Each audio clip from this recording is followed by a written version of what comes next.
Donc, je vais montrer le fonctionnement de la station de distribution.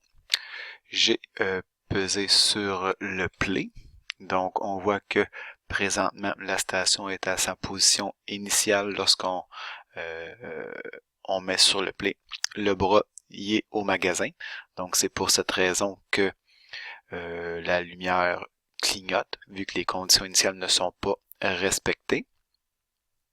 Donc, pour pouvoir remettre le bras à sa position, il faut mettre le sélecteur en manuel et on peut maintenant peser sur le bouton Reset pour pouvoir déplacer le bras au-dessus de la station en aval. Que le bras, il est bien positionné. La lumière clignote toujours parce que il n'y a pas de bouchon dans le magasin. On va mettre des bouchons. On peut mettre n'importe quel. On va mettre ceux de couleur, sont plus visibles dans le magasin que le noir, moins visible.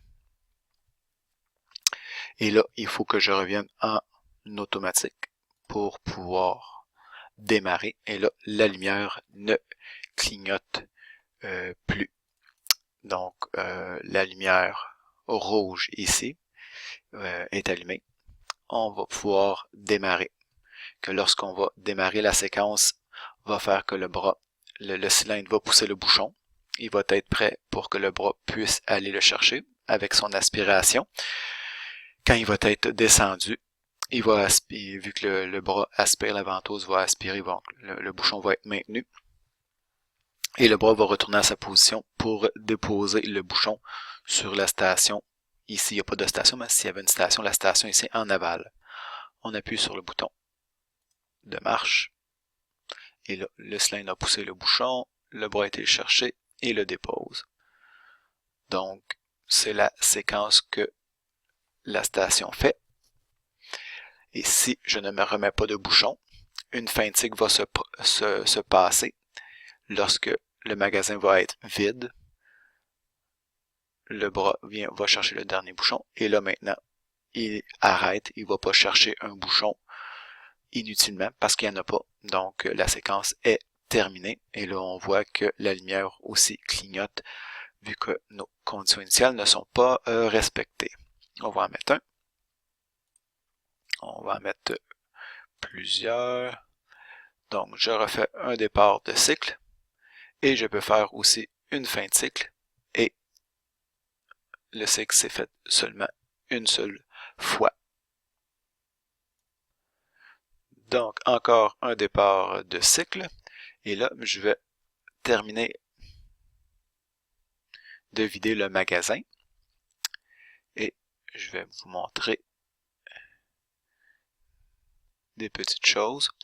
Premièrement, dans le fonctionnement de la station, les boutons, on voit que le bouton S1, c'est notre bouton départ, le bouton S2, c'est notre bouton arrêt, et le bouton arrêt, vu que c'est un bouton arrêt, il est normalement fermé, on le voit ici, j'appuie dessus, il revient à 0, donc il faut que ça soit tenu compte dans votre programme.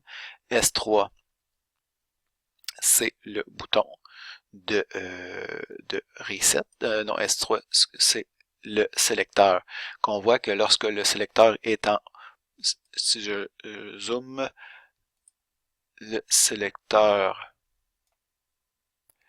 en position, je vais me mettre en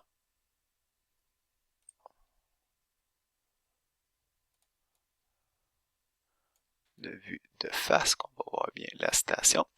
Et là, on voit que le sélecteur est en auto.